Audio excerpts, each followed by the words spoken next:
Every evening, at exactly 10 minutes past 6, the door of Café would swing open. And every evening, the same old man would walk in. He wore a simple black coat, his hair was a soft gray, and his eyes were tired, but they always seemed to be searching for something, or someone. Without a word, he would make his way to the same table. Table number 3, right by the window. He'd sit down and order 2 cups of hot tea. He'd place 1 cup on the table in front of him, and the other directly across, in front of the empty chair. Then, he would just sit there, in silence, staring at the vacant seat. The regulars at the cafe were used to it, but new customers couldn't help but stare. Whispers would ripple through the room. Some guessed his wife had passed away.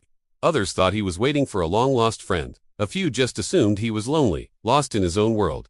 But nobody, not a single person, knew the real story. One evening, as a cold rain lashed against the window panes, a young waiter, new to the job, gathered his courage. He approached the old man's table and asked gently, "Sir, if you don't mind me asking, should I take away the second cup? It's getting cold." The old man looked up, his gaze holding a lifetime of stories. He shook his head slowly. "No, son," he said, his voice soft but clear. "She doesn't come anymore, but I still do." The waiter stood frozen, not knowing what to say. The old man's voice began to tremble as he continued. 40 years ago, this was our spot, our little sanctuary. We made a promise to meet here every single day, no matter how busy life got, no matter what happened." He paused, taking a shaky breath.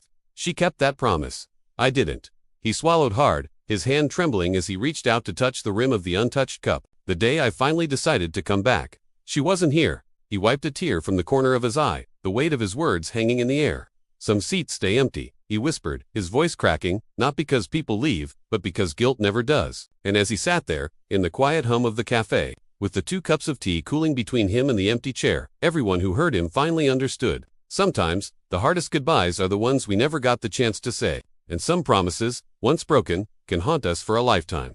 Thank you for watching.